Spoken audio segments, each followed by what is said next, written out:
Di dalam nama Tuhan Yesus menyampaikan firman Tuhan. Protes pengikut Yesus di akhir zaman. Kita melihat Matius 7 ayat 21 sampai 23. Matius 7 ayat 21 sampai 23. Bukan setiap orang yang berseru kepadaku, Tuhan, Tuhan, akan masuk ke dalam kerajaan sorga, melainkan dia yang melakukan kehendak Bapa-Ku yang di sorga. Pada hari terakhir banyak orang akan berseru kepadaku, Tuhan, Tuhan, bukankah kami bernubuat demi nama-Mu dan mengusir setan demi nama-Mu dan mengadakan banyak mujizat demi nama-Mu juga? Pada waktu itulah aku akan berterus terang kepada mereka dan berkata, Aku tidak pernah mengenal kamu. Enyahlah daripadaku, kamu sekalian pembuat kejahatan. Bapak Ibu, saudara sekalian, Tuhan Yesus ketika di dunia ini banyak menubuatkan banyak hal. Salah satunya adalah nubuat yang akan terjadi di akhir zaman. Salah satunya ini.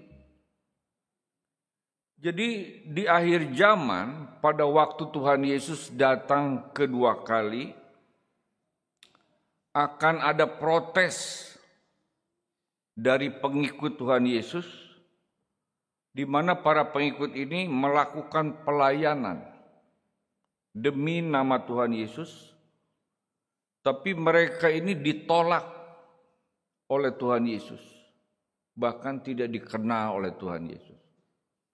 Tuhan Yesus katakan, enyah kamu sekalian pembuat kejahatan.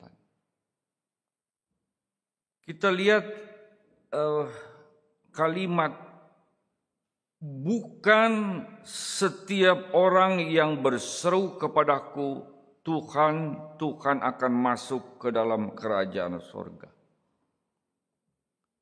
Yang dimaksud Tuhan di sini adalah Tuhan Yesus, bukan Tuhan yang lain. Jadi hari ini banyak orang mengatakan saya juga menyembah Tuhan. Nas ini atau firman ini, Tuhan di sini adalah Tuhan Yesus. Karena dikatakan berseru kepadaku, Tuhan, Tuhan. Jadi ini Tuhan Yesus. Jadi mereka ini berseru kepada Tuhan Yesus atau menyebut nama Tuhan Yesus. Jadi mereka ini adalah para pengikut Tuhan Yesus, atau disebut juga orang Kristen. Kristen artinya pengikut Kristus, orang yang mengikuti jejak teladan Tuhan Yesus. Dikatakan pada hari terakhir.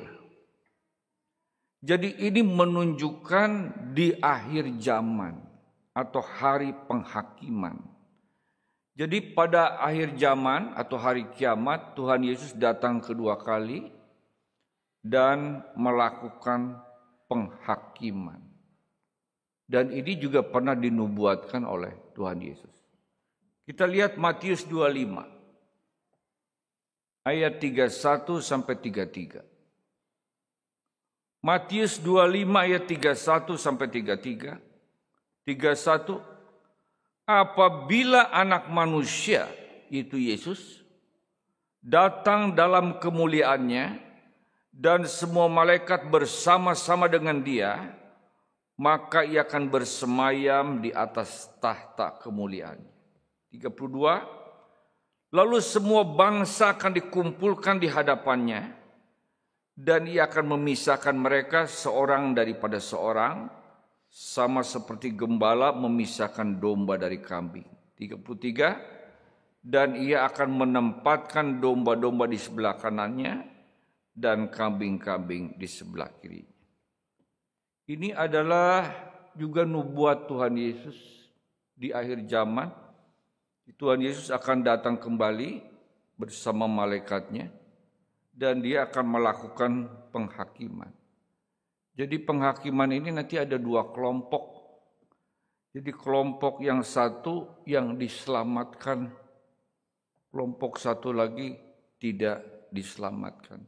Ini seumpama gembala memisahkan domba dan kambing. Yang domba itu yang diselamatkan, yang kambing tidak diselamatkan. Nah, jadi orang-orang yang ditolak ini itu tentu saja yang tidak diselamatkan. Inilah hari penghakiman. Hari penghakiman ini sering disebut juga hari pembalasan. Jadi waktu itu banyak orang berdiri di tahta penghakiman.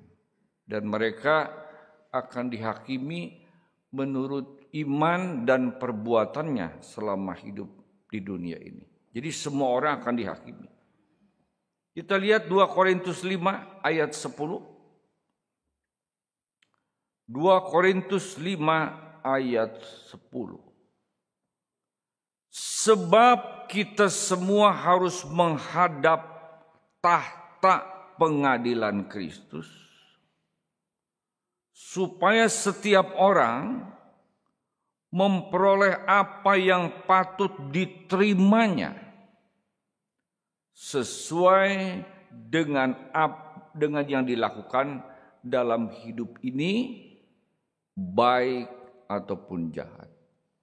Jadi kelak semua manusia akan dihakimi berdasarkan iman dan perbuatannya selama di dunia. Nah, Bapak Ibu sekalian, mereka ini para pengikut Yesus ini melakukan pelayanan kepada Tuhan. Ya. Dikatakan, bukankah kami bernubuat demi namamu? Bernubuat itu sama dengan berkhotbah dan mengusir setan demi namamu dan mengadakan banyak mujizat demi namamu juga. Jadi pengikut Yesus ini melakukan perbuatan pelayanan untuk Tuhan. Seperti berkhotbah, usir setan, mengadakan banyak mujizat. Ini dilakukan oleh mereka yang menamakan dirinya hamba Tuhan. Seperti pendeta, mungkin penatua, penginjil. Dikatakan, Tuhan, bukankah kami bernubuat demi namamu, mengusir setan demi namamu, mengadakan banyak mujizat demi namamu juga. Jadi siapa yang lakukan ini? Ya para pendeta, penatua, penginjil yang melakukan pelayanan. Juga umat Tuhan yang melakukan pelayanan seperti ini. Dan Tuhan Yesus menolak mereka. Tuhan Yesus berkata terus terang, aku tidak pernah mengenal kamu. Dikenal saja tidak. Tentu saja mereka ini terkejut, tidak mengerti. Kenapa Tuhan Yesus katakan, aku tidak pernah mengenal kamu. Padahal mereka itu melakukan pelayanan untuk Tuhan. Berkhotbah, mengusir setan, mengadakan mujizat pakai nama Tuhan Yesus.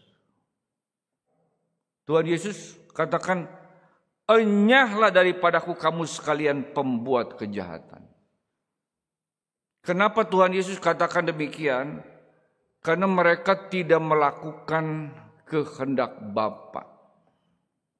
Kalau tidak melakukan kehendak Bapa, berarti melakukan kejahatan. Ini menjadi satu peringatan bagi kita sekarang ini, termasuk saya sebagai hamba Tuhan. Peringatan bagi pelayan Tuhan, pengikut Kristus yang melakukan pelayanan. Nah, dari kebenaran ini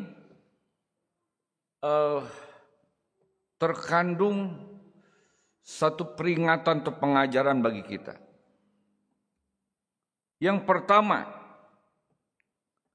tidak semua yang mengaku pelayan Tuhan atau pengikut Kristus yang melakukan pelayanan bisa masuk ke dalam kerajaan surga. Tidak semua. Tidak semua pendeta masuk surga. Tidak semua penatua masuk surga.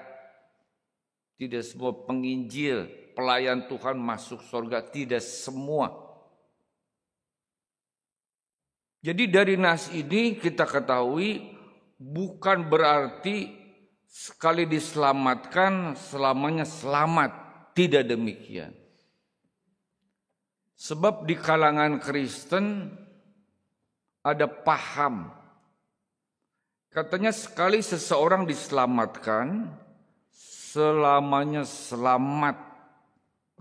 Sekalipun orang itu berdosa kembali. Jadi pahamnya sekali beroleh keselamatan, selamanya selamat. Paham ini tentu saja tidak benar. Jadi kalau melihat nas ini tentu saja paham ini tidak benar. Nah, mereka menggunakan satu ilustrasi bagaimana dikatakan sekali selamat, selamanya selamat. Ini katanya seperti seorang anak. Seorang anak dia jatuh masuk ke dalam got yang kotor. Nah, sesudah jatuh bapaknya melihat, oh anakku jatuh masuk ke dalam got yang kotor.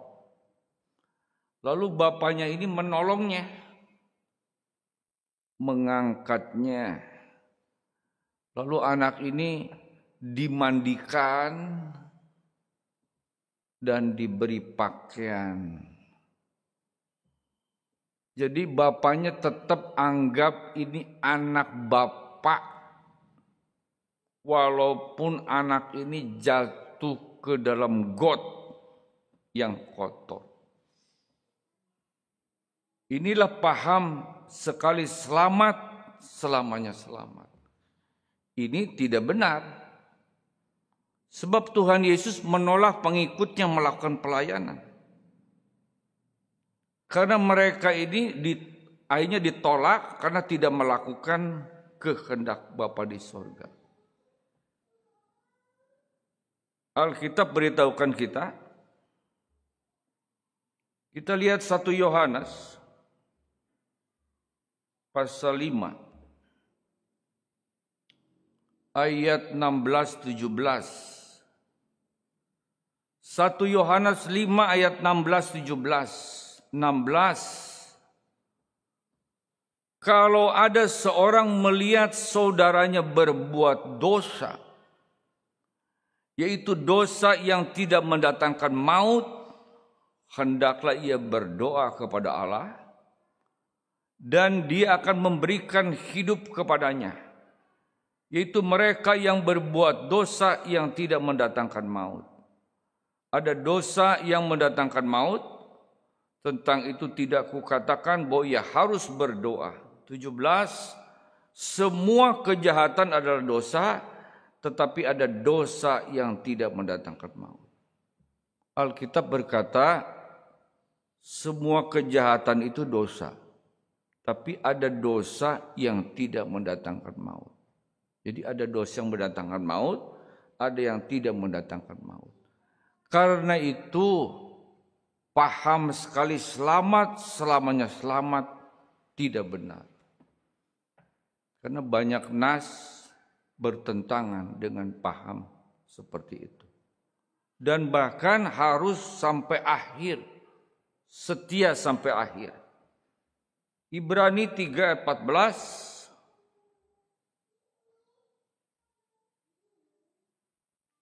Ibrani 3 ayat 14. Karena kita telah beroleh bagian di dalam Kristus, asal saja kita teguh berpegang sampai kepada akhirnya pada keyakinan iman kita yang semula. Jadi harus sampai akhir, setia sampai mati, taat setia sampai akhir, baru dapat diselamatkan. Bapak Ibu sekalian, nubuat ini juga memberitahukan bahwa kelak akan banyak orang yang menamakan dirinya hamba Tuhan, itu ditolak oleh Tuhan. Ini sangat mengerikan. Banyak pendeta, pelayan Tuhan akhirnya ditolak. Ini sama saja dengan perumpamaan Tuhan Yesus tentang perjamuan kawin. Jadi Tuhan Yesus pernah memberikan perumpamaan tentang perjamuan kawin. Orang yang datang ke perjamuan kawin itu harus pakai pakaian pesta. Jadi kalau tidak pakai pakaian pesta itu tidak boleh. Maka yang waktu itu tidak pakai pakaian pesta, mereka ini dicampakkan ke dalam kegelapan. Dan Tuhan katakan banyak yang dipanggil tetapi sedikit yang dipilih. Kita lihat Matius 22 ayat 1-14. Ayat ini banyak, saya bacakan. Matius 22 ayat 1, lalu Yesus berbicara pula dalam perumpamaan kepada mereka. 2, hal kerajaan sorga seumpama seorang raja yang mengadakan perjamuan kawin untuk anaknya. 3, ia menyuruh hamba-hambanya memanggil orang-orang yang telah diundang ke perjamuan kawin itu. Tetapi orang-orang itu tidak mau datang. 4, ia menyuruh pula hamba-hambanya lain, pesannya, katakan kepada orang-orang diundang itu, sesungguhnya hidangan telah kusediakan, lembu-lembu jantan dan ternak piaraanku telah disembelih, semuanya telah tersedia, datanglah ke perjamuan kawin ini.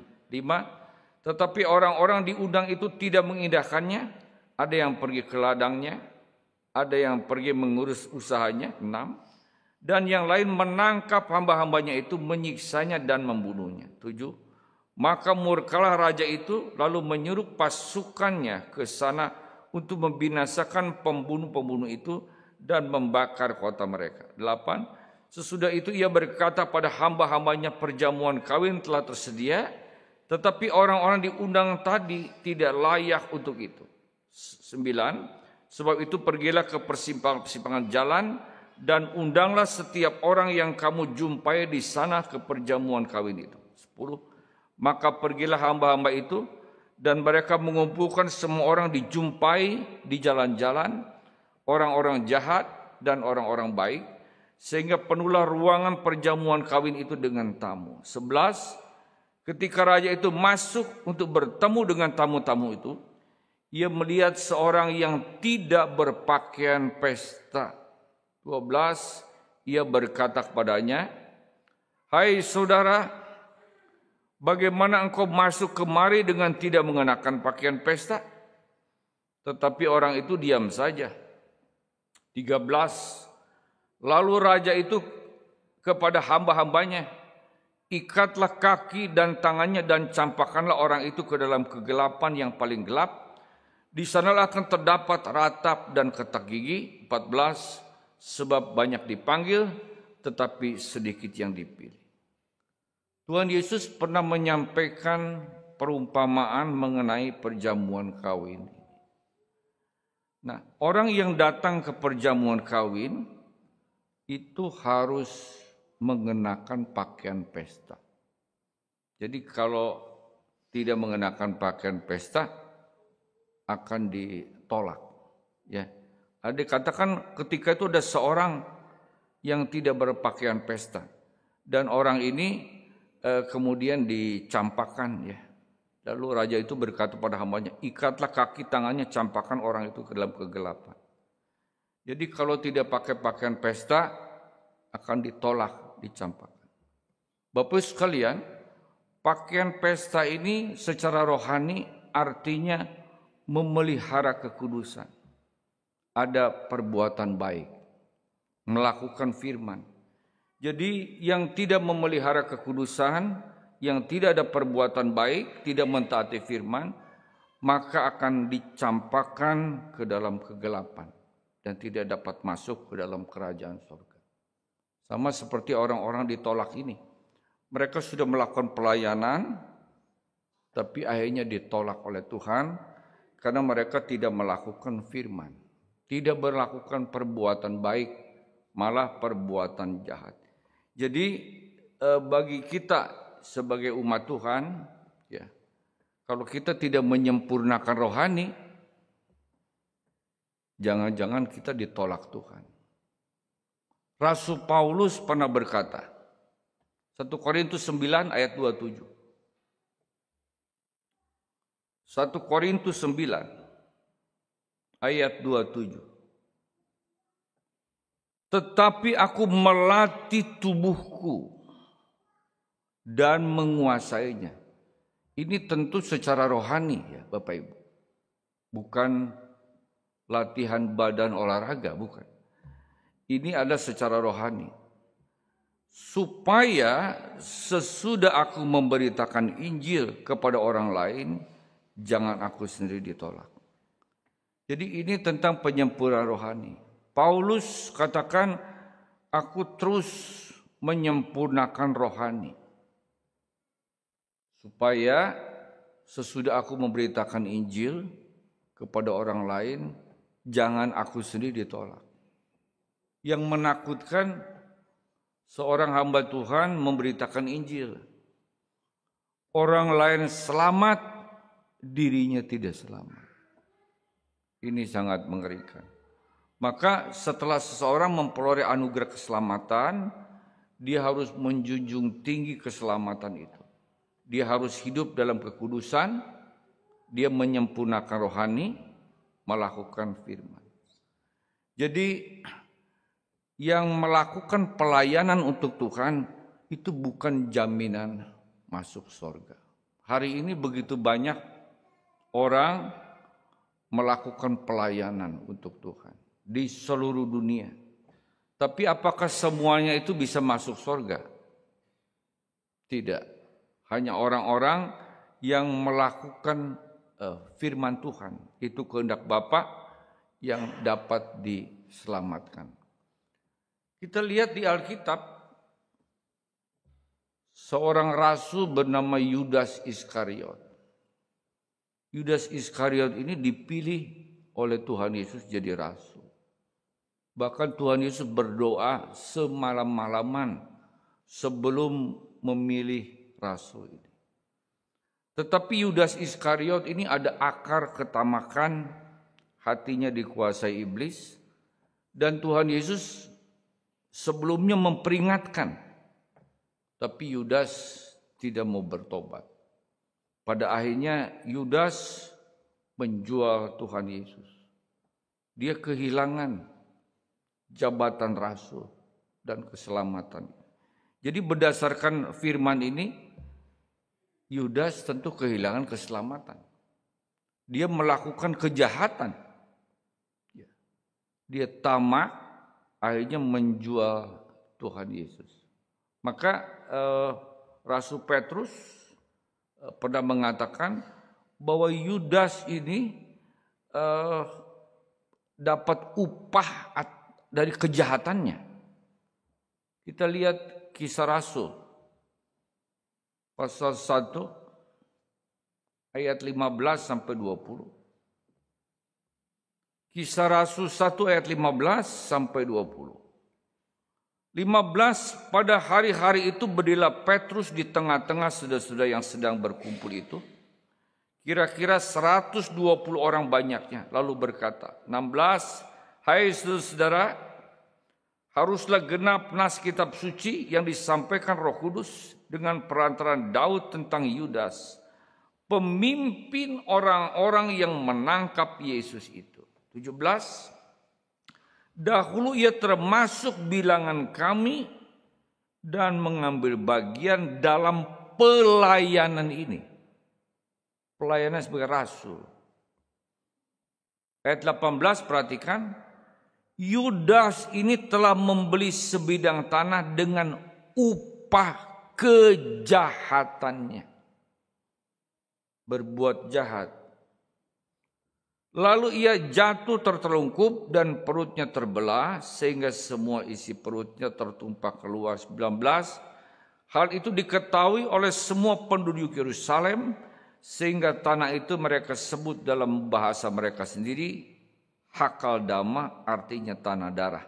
20.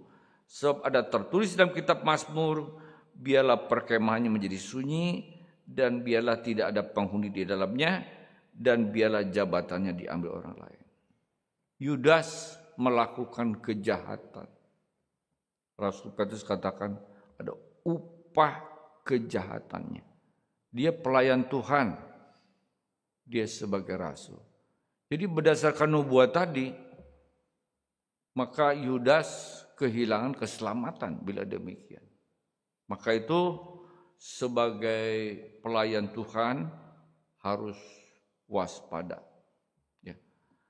Orang yang punya karunia, misalnya berkhotbah, mengusir setan, atau mengadakan mujizat, itu harus waspada.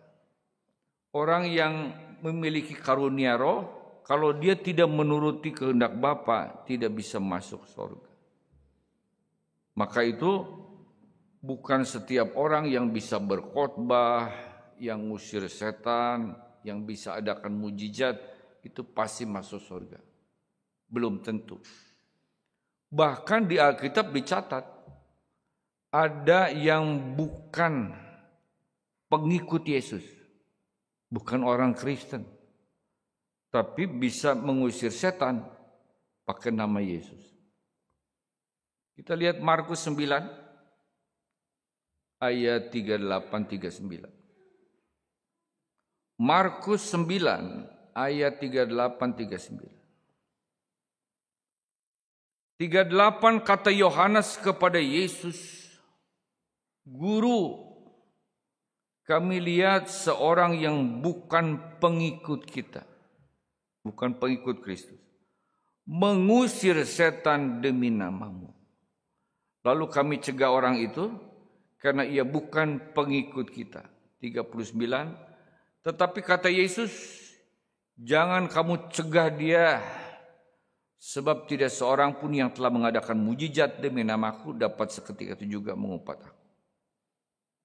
Jadi ada orang yang bisa mengusir setan menggunakan nama Yesus. Karena nama Yesus itu ada kuasa. Maka itu para hamba Tuhan harus waspada, berjaga-jaga. Karena kalau hamba Tuhan itu memiliki banyak karunia, itu ada kecenderungan jadi sombong. Jadi tinggi hati. Lihat saya nih, saya bisa khotbah. Saya bisa usir setan, saya bisa adakan mujizat. Akhirnya tinggi hati, ya, tidak rendah hati. Kalau tinggi hati, ditolak pasti. Ini dosa yang mengerikan. Tidak pernah dikatakan kalau orang berzina akan jadi musuh Tuhan, tidak. Tapi kalau tinggi hati, Allah menentang. Jadi Alkitab, Allah menentang orang congkak. Kalau menentang itu jadi berlawanan. Berlawanan jadi bermusuhan. Kalau kita tinggi hati, sombong, berarti berlawanan dengan Tuhan. Bermusuhan dengan Tuhan. Ini sangat mengerikan. Maka kalau Tuhan memberi kita banyak karunia, kita harus rendah hati. Melakukan penyempurnaan rohani. Dari nubuat Tuhan Yesus ini memberitahukan mujizat terjadi bukan jaminan keselamatan. Karena itu Bapak Ibu sekalian, jangan nanti silau dengan mujizat tanda heran. Mujizat itu bukan jaminan keselamatan. Jadi sekalipun terjadi mujizat di tempat itu, dilakukan oleh pengikut Yesus, hamba Tuhan, kalau tidak lakukan kebenaran, tidak bisa diselamatkan. Maka adanya mujizat atau tanda heran bukan jaminan keselamatan. 2 Tesalonika 2 ayat 9. 2 Tesalonika 2 ayat 9.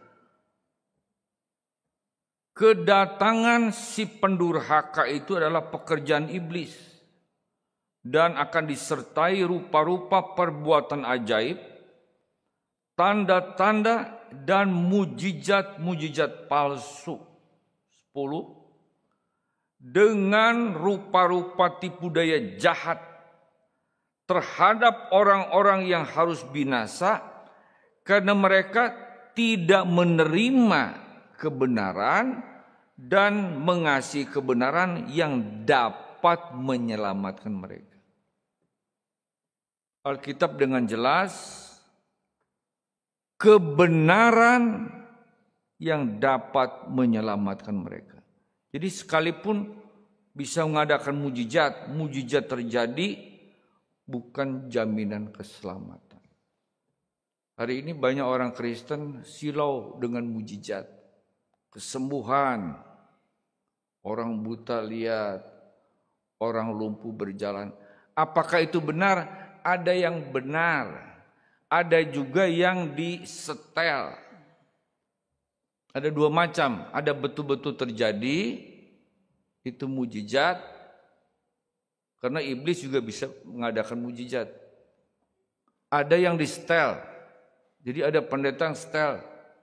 Kamu nanti pura-pura lumpuh ya, kamu pakai kursi roda, nanti waktu dalam nama Yesus kamu bangun. Jadi waktu didorong lumpuh, dalam nama Yesus bangun, memang dia enggak lumpuh kok.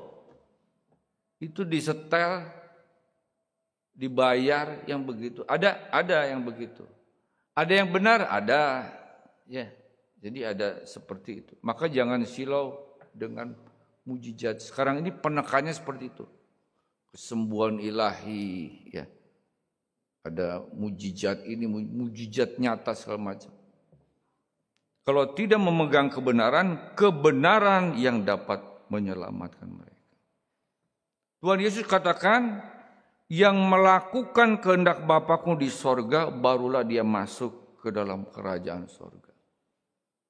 Kehendak Bapa itu apa? Ada dua macam. Kita lihat dulu Yohanes 4:34. Yohanes 4:34. Yohanes 4:34. Kata Yesus kepada mereka, makananku ialah melakukan kehendak Dia, itu kehendak Bapa, yang mengutus aku dan menyelesaikan pekerjaannya. Kehendak Bapa atau kehendak Allah itu ada dua macam.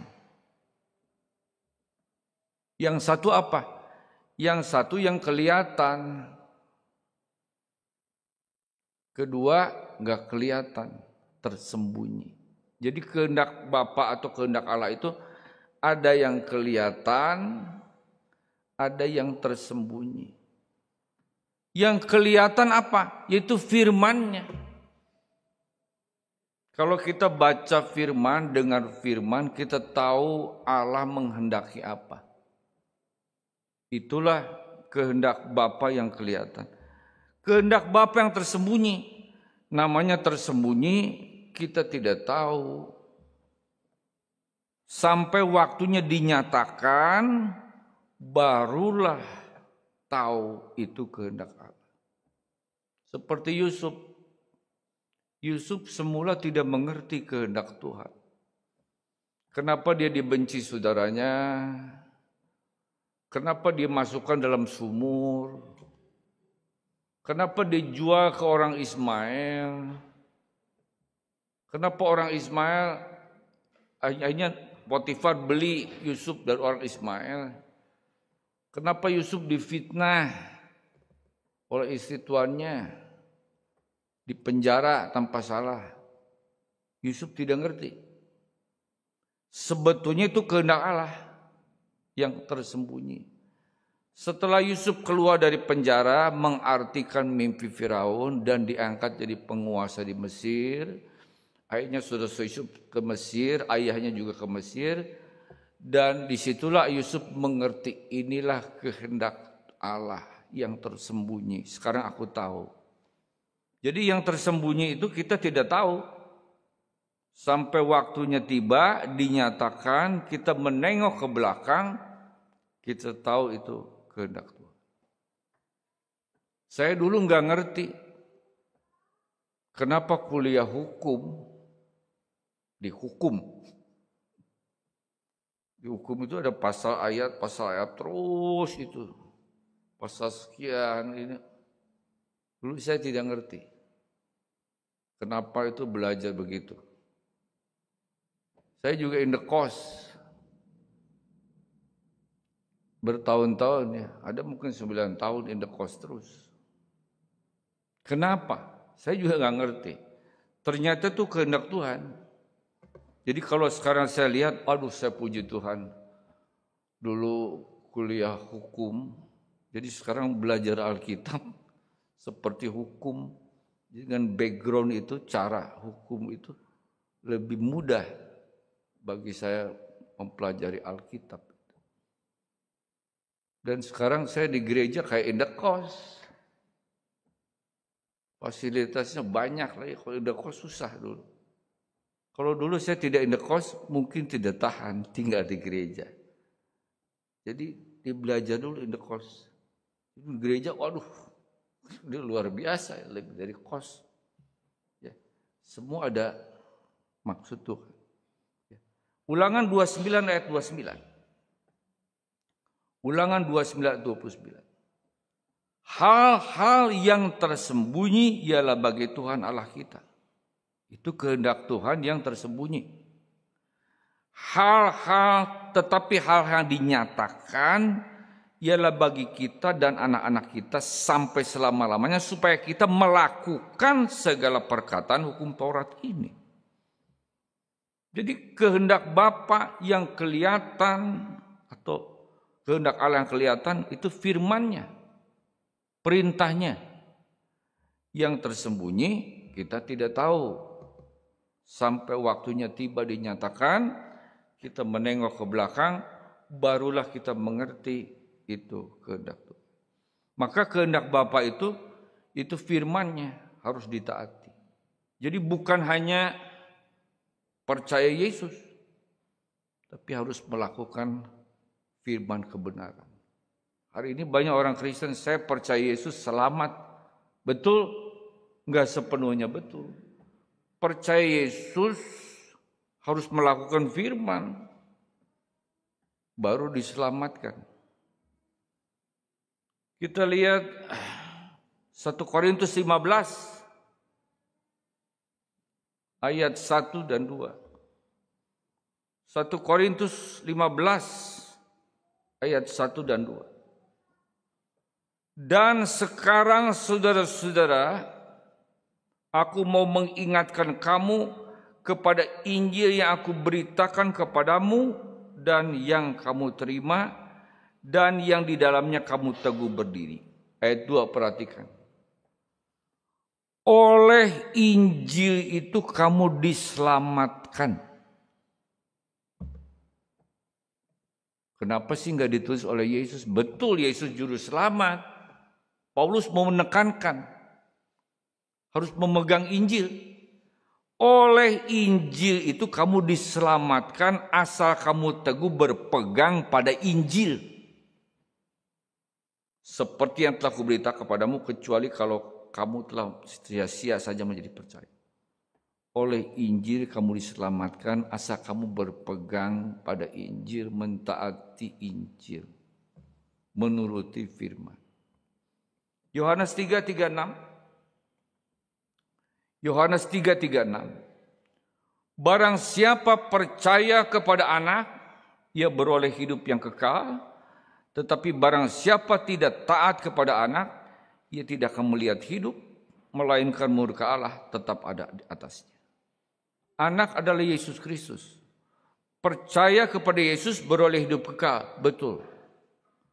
Tapi kalau tidak taat kepada Yesus Kristus, tidak mentaati firman-Nya, tidak akan melihat hidup itu, melainkan murka. Jadi harus percaya dan taat. Percaya belum tentu taat. Kalau percaya tidak taat, ditolak Tuhan. Percaya dan taat. Kalau taat pasti percaya. Maka Yakobus menasihati, Yakobus 1 ayat 22-24. Yakobus 1 ayat 22-24. Tetapi hendaklah kamu jadi pelaku firman dan bukan hanya pendengar saja, sebab jika tidak demikian kamu menipu diri sendiri. 23, sebab jika seorang hanya mendengar firman saja dan tidak melakukannya, seumpama orang yang sedang mengamati mukanya sebenarnya depan cermin. 24, baru saja memandang dirinya sudah pergi dan segera ia lupa bagaimana rupanya. Dengar firman itu atau baca firman seperti bercermin. Dengan baca firman, kita bisa lihat rupa kita itu seperti apa, rupa rohani kita. Jadi seperti halnya kita bercermin, ya kita bisa melihat rupa kita, penampilan kita. Demikian pula Alkitab. Alkitab itu cermin rohani. Kalau kita baca, dengar, kita bisa tahu kekurangan kita, kesalahan kita, ketidakbenaran kita. Nah, seperti halnya bercermin. Bercermin itu bukan hanya sekedar lihat. Kalau ada kekurangan, kita harus merapikan. Maka setelah kita membaca firman, mendengar firman, kita tahu kekurangan kita, maka kita harus menyempurnakan rohani.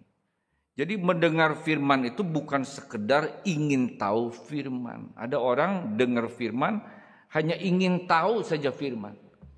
Dia tidak melakukan firman. Hanya sekedar ingin tahu. Ada orang mendengar firman hanya mengagumi itu firman. Sekedar kagum. Ada orang dengar firman hanya mencari-cari kesalahan, kekurangan si pengkhotbah. Jadi waktu khotbah dicari-cari itu. Kurangnya di mana, salahnya di mana. Itu bukan pelaku firman. Mendengar firman hanya memuaskan telinga. Oh, buat kesenangan. Tapi tidak melakukan firman. Maka yang terpenting adalah melakukan firman, melakukan penyempurnaan rohani. Ya, kalau bila demikian kita akan diselamatkan oleh Tuhan. Amin.